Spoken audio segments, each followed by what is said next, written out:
qui jusqu'ici permettait simplement l'envoi vers les journaux d'annonces légales de type presse quotidienne régionale. Depuis lundi, le concentrateur propre à notre éditeur permet la publication d'avis e-forms, donc l'avis d'appel à la concurrence de la directive générale régime ordinaire, donc l'ex-formulaire JOU 2, afin de pouvoir publier des avis au BOMP et au JOUE. Donc, pour pouvoir utiliser cette fonctionnalité du nouveau concentrateur, il faut bien évidemment une consultation en cours d'élaboration.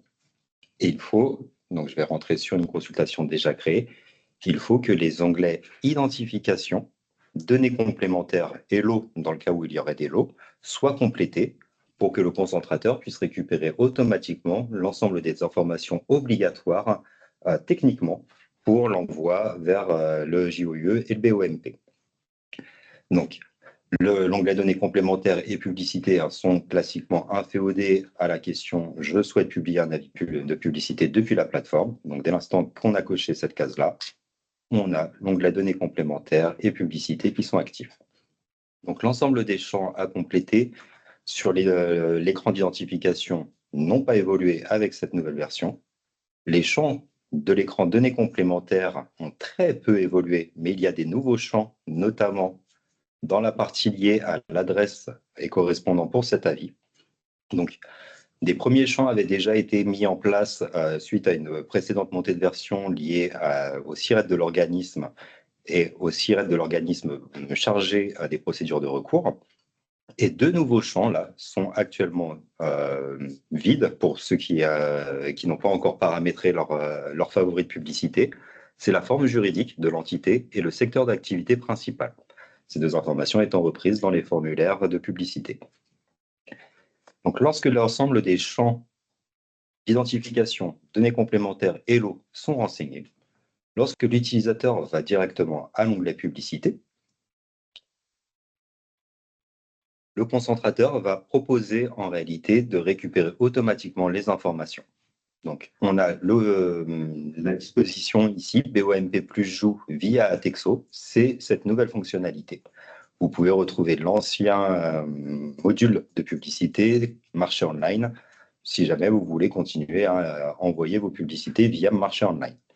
Donc, vous avez juste des supports supplémentaires dans la sélection des supports qui sont proposés sur la page numéro 9. Donc, lorsque l'on veut utiliser le nouveau concentrateur Atexo, on va choisir, pour le moment, il n'y a qu'un seul formulaire indisponible, comme je vous le disais, la directive générale régime ordinaire, ex-JOU 2.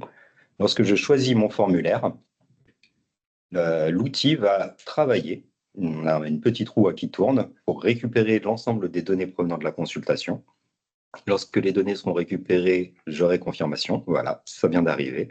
Et là, maintenant, mon avis, qui est complété automatiquement, est vérifié. Donc là, j'ai des félicitations, mon avis est complet. Donc, à partir de cet instant, je pourrais l'envoyer au BOMP et au JOUE. Il ne serait pas refusé puisque l'ensemble des champs techniques pour la publication sont renseignés. Par contre, les publicités ont en général plus d'informations que le strict minimum à indiquer.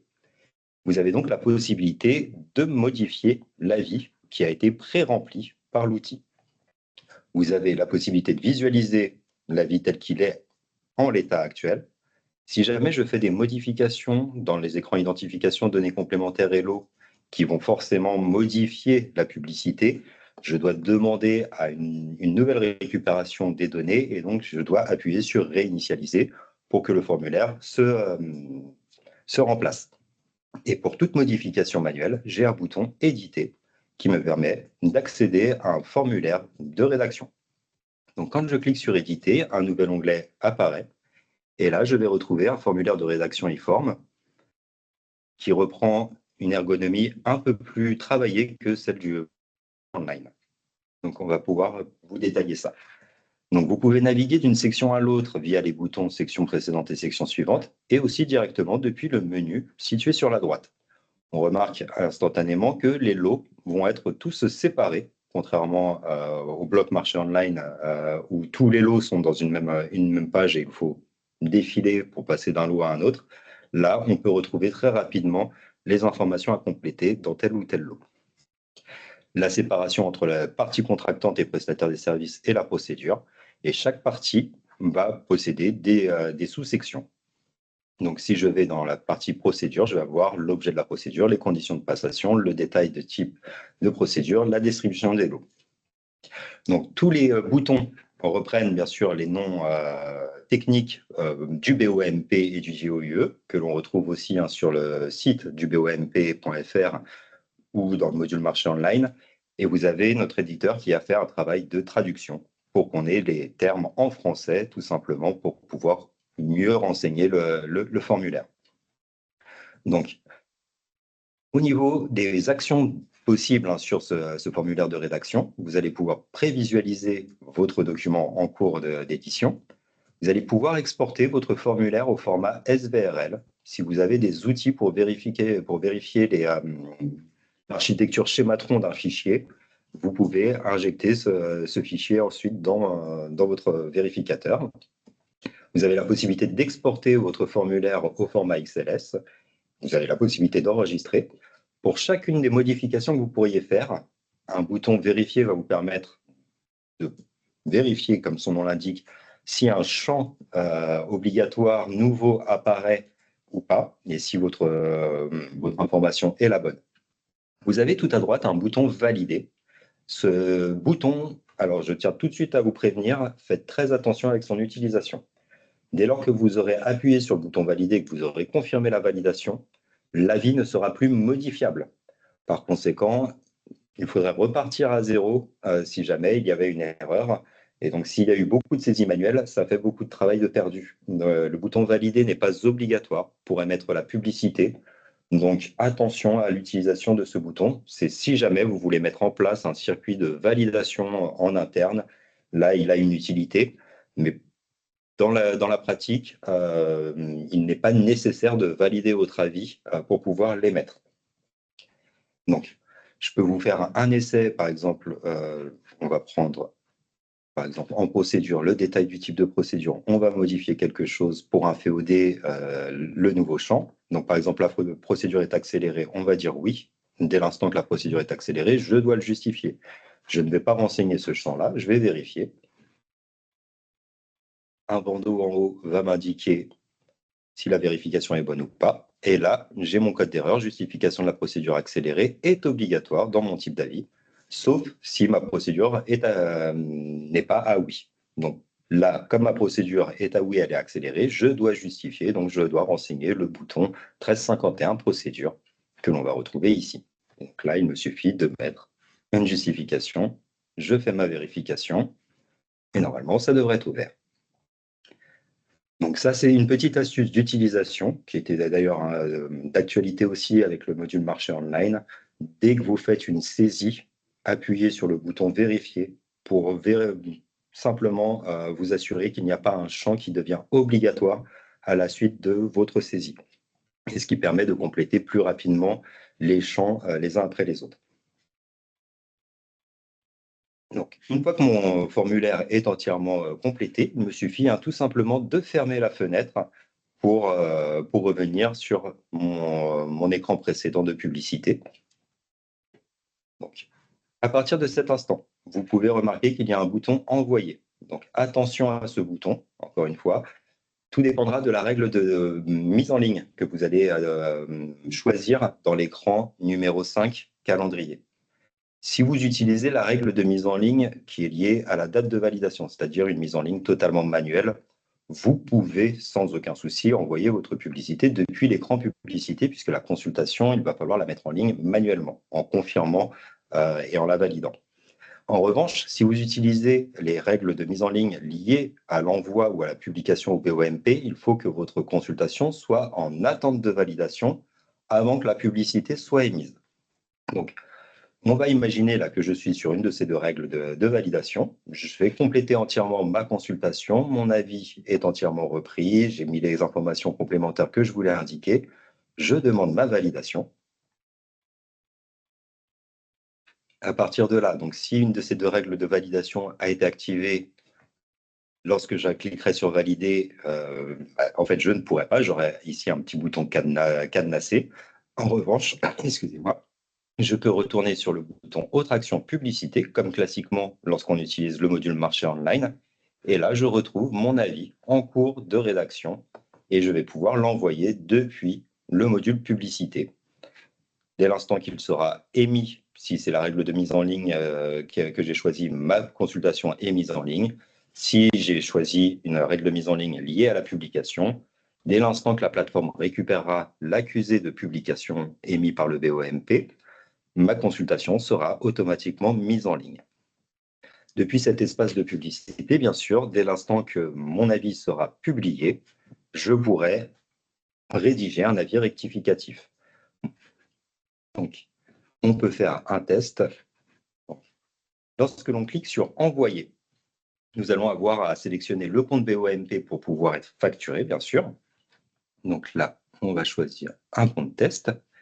La facturation passe obligatoirement via Chorus. Là, vous indiquez votre numéro de SIRET. Alors, pour le coup, je vais utiliser un numéro de SIRET qui n'existe pas. Hop.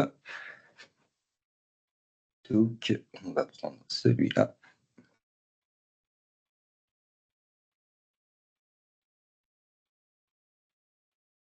Dès l'instant que j'inscris mon numéro de SIRET, il y a une vérification puisque le module est raccordé à Chorus. Donc, le SIRET est reconnu. Selon les cas et selon votre compte Chorus, vous allez avoir un code service et un numéro d'engagement à inscrire de façon obligatoire ou non. Là, dans mon cas de présentation, mon code service et mon numéro d'engagement n'ont pas d'astérisque rouge. Je n'ai pas obligation à les renseigner. Avec un autre numéro de SIRET, j'aurai obligation peut-être de renseigner le code service et le numéro d'engagement. Tout ça, ça dépend vraiment à comment votre compte Chorus est rattaché. Et le numéro d'engagement, chose importante à savoir, il doit déjà être inscrit dans Chorus pour que votre avis puisse être envoyé. Donc là, dans le cas où je n'ai qu'un numéro de SIRET, il ne me reste plus qu'à appuyer sur Valider et ma publicité va être transmise tout simplement au BOMP et au JOE. Donc là, la plateforme travaille. J'obtiens le statut de mon envoi. Pour l'instant, il est en cours de traitement. Dès l'instant que le BOMP aura accusé réception de ma publicité, il sera en cours de publication. Voilà, là, il passe déjà à transmis. Ensuite, lorsque le travail sera fait en cours de publication et lorsqu'il sera publié, j'aurai mon statut publié. Et dès lors qu'il sera publié, je pourrai d'une part voir la date, voir mon avis, et j'aurai un bouton pour émettre un avis rectificatif. Ça, je dois pouvoir retrouver quelque chose déjà émis et publié.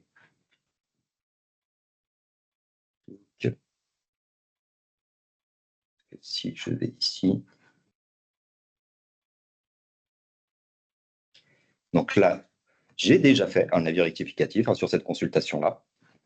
Donc, on voit les statuts publiés, on a la possibilité de télécharger notre avis et de le visualiser. Là, j'ai mon avis rectificatif. Et si j'ai un deuxième avis rectificatif là, sur cette consultation, il me suffit de cliquer sur Créer un rectificatif. À partir de là, je vais retrouver mon formulaire, une récupération automatique des données, et j'ai la même ergonomie que lorsque je voulais rédiger mon avis initial.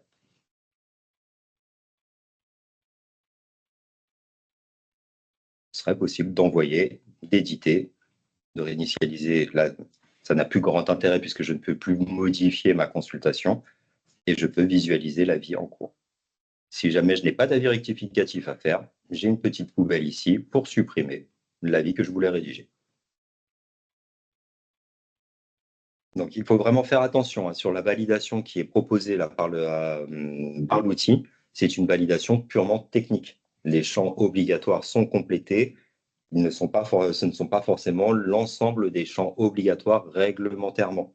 Donc, j'attire vraiment votre attention sur le fait qu'il faut relire la publicité et vérifier que les informations soient bien celles que vous voulez envoyer. On va prendre un exemple assez concret, par exemple, le nombre de lots. Une consultation à l'outil, l'outil va pouvoir récupérer uniquement le nombre de lots et il va le mettre, par exemple, dans le champ nombre de lots maximum auquel un candidat peut soumissionner. Si jamais il y a des règles de non-cumul dans votre consultation, l'opérateur économique n'est peut-être pas autorisé à répondre sur tous les lots. Par conséquent, le choix d'avoir récupéré automatiquement l'information du nombre de lots sera à reprendre. Donc, vraiment, j'attire votre attention sur le fait que la vérification est purement technique et il va falloir que vous apportiez des éléments réglementaires supplémentaires. Donc, l'outil va évoluer au fur et à mesure de sa vie pour que l'onglet données complémentaires récupère plus d'informations et permette tout simplement d'avoir des avis qui sont le plus complets au fur et à mesure. Donc, voilà pour cette présentation ergonomique. Est-ce que vous avez des questions? Je vous invite à lever la main.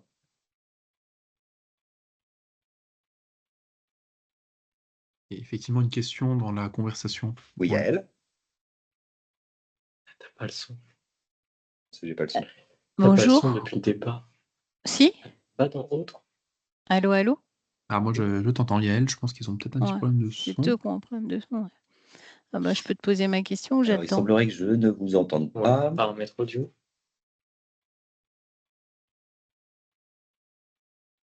Peut-être. Alors, Yael, est-ce que tu peux reprendre ta question? Est-ce que tu m'entends? Je t'entends, c'est parfait. Ok. En fait, c'est pas possible que j'ai mangé ma question. Non. Et en termes de maintenance et de questions, si on a des soucis, est-ce qu'on s'adresse à Texo comme on fait pour le reste? On ferait des Alors oui, tout à tickets fait. UTA? Ok. C'est un ticket UTA, bien sûr. Là, en plus, techniquement, lorsque vous passiez par le module marché online, si jamais vous aviez un souci, vous pouviez solliciter l'assistance technique. Dans ces cas-là, forcément, c'était un relais. Ils demandaient au groupe moniteur des informations. Là, pour le coup, ce sont eux qui sont maîtres de ce module-là, donc c'est eux qui répondront aux questions directement. Donc ça pourrait être aussi un gain de temps à ce niveau-là, au niveau de l'assistance. Ok, merci. Sophie, je t'écoute. Oui, bonjour à tous. On a constaté sur nos premiers tests que, en fait, quand on remplit les données du tribunal administratif dans les données complémentaires, ça se remplit pas dans l'avis de publicité. Je ne sais pas si d'autres ont constaté ça. Est-ce que vous avez déjà connaissance de cette anomalie? Est-ce que ça va être résolu? Alors, c'est-à-dire, tu ne récupères pas les informations du tribunal? Parce que normalement, dans le org 02, enfin 002, Eh ben, le org tu 02, c'est pas créé. En fait, le org 02, c'est pas créé. On a eu que le org 01, alors qu'on avait bien rempli dans les données complémentaires. Et le org 02, c'est pas créé. Il a fallu faire ajouter et créer le. moi, j'ai pas ce souci-là. Je pourrais te proposer qu'on fasse un point ensemble pour voir le problème si tu veux. Ok, bah c'est Soukaina qui est sur le sujet, donc je lui avais dit de rédiger un. Mais je lui dirais de revenir vers toi. Donc c'est peut-être que chez nous, c'est bizarre, ouais. Ok. Je reviendrai vers elle directement. Ok, merci. Je t'en prie. Il y a une question de Madame Robert.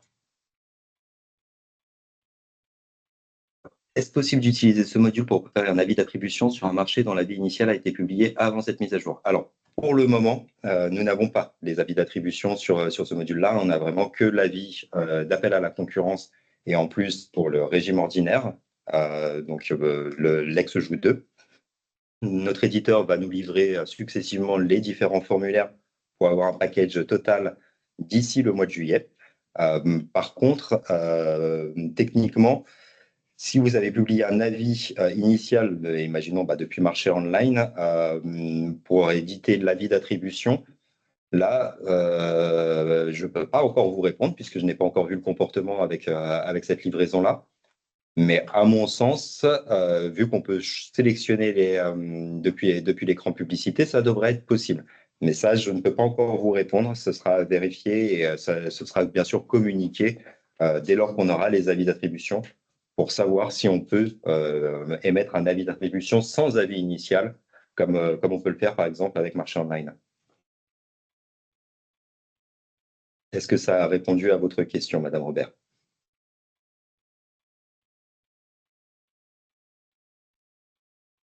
Très bien. Merci pour votre retour. Par contre, excusez-moi, mais Madame Robert a posé une autre question au-dessus. Et effectivement, moi, je n'ai pas vu le bouton vérifier non plus. Alors, le bouton vérifier, alors je reprends une consultation tout simplement. Ouais, s'il te plaît. Hop. Donc,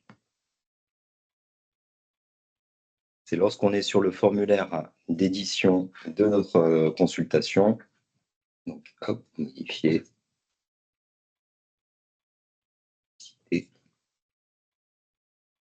Donc, il y a d'abord une première vérification. Oui, non, je vais reprendre un autre publication.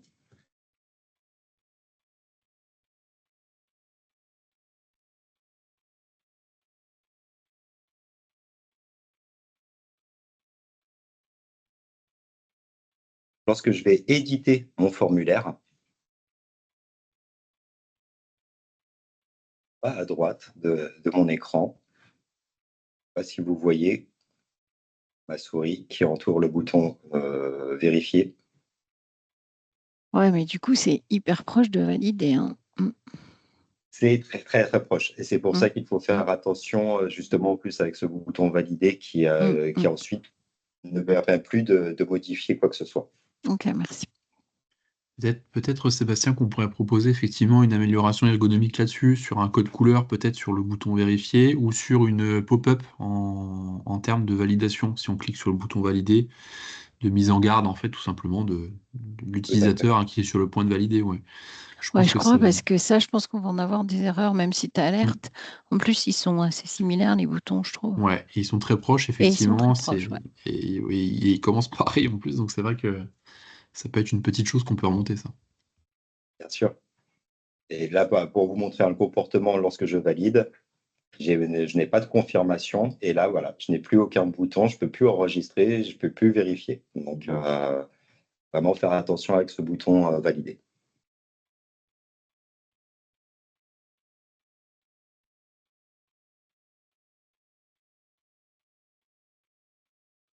Est-ce qu'il y aurait d'autres questions?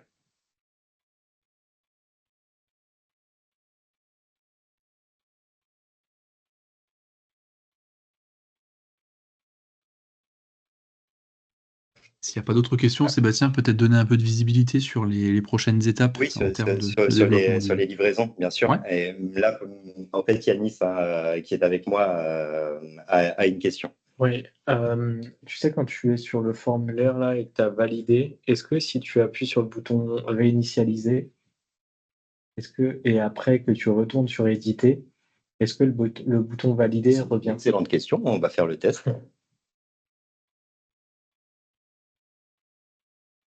Si je retournerai. Normalement, il a recréé un nouveau formulaire, donc Ouais. je devrais peut-être pouvoir. Voilà, exactement.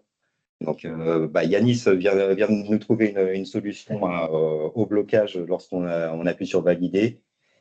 Alors, bien sûr, c'est une solution qui ressemble quand même un peu à repartir de zéro, puisque si on a fait beaucoup de saisies manuelles en réinitialisant, on récupère que les informations connues par la plateforme. Mais il est vrai qu'on va pouvoir modifier à nouveau le formulaire. Mais cette voie de contournement c'est quelque chose, mais on va faire la remarque de ce bouton-là. En plus, il n'a pas forcément d'utilité technique, donc on va essayer de le faire se modifier. Et donc, en termes de livraison, alors pour le coup, elles arriveront en vagues successives avec plusieurs évolutions du concentrateur d'annonce. Donc, en priorité, ce sont bien sûr les avis de lancement et avis d'attribution. Donc, le régime ordinaire, on aura l'avis d'attribution avant, par exemple, un formulaire de lancement pour les concessions. C'est à peu près l'ordre qu'Atexo nous avait annoncé. Donc, de faire les choses, on va dire, dans un esprit logique et pragmatique. Là, notre éditeur nous permet d'envoyer les formulaires d'appel à la concurrence. Excusez-moi.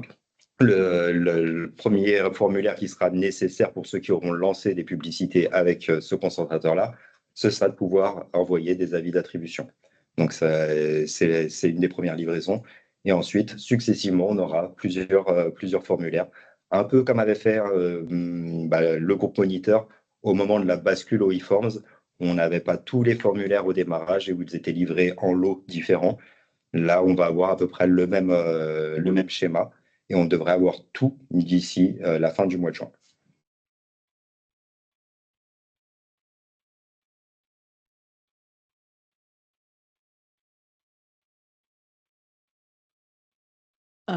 Merci parce que c'est vraiment un gain de temps pour les utilisateurs et si ça fonctionne mieux que les e-forms de début d'année, on pourra remercier Atexo.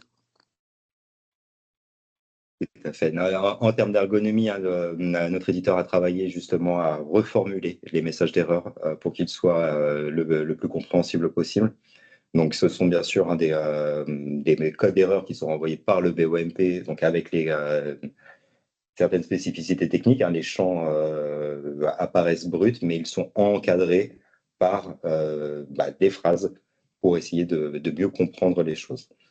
De plus, lorsque certains champs obligatoires n'apparaissent pas, notamment les champs obligatoires de démarrage, vous allez avoir un travail de front, donc un visuel sur le champ qui est manquant, il sera encadré en rouge.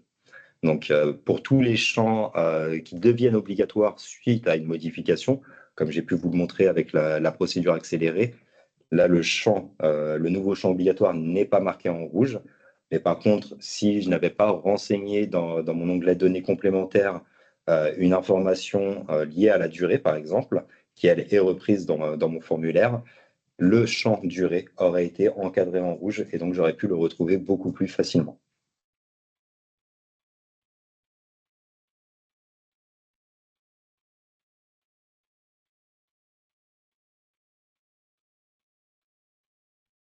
Si vous n'avez pas de nouvelles questions, je ne vais pas vous retenir plus longtemps. Si vous avez des nouvelles questions, c'est le moment, il ne faut pas hésiter.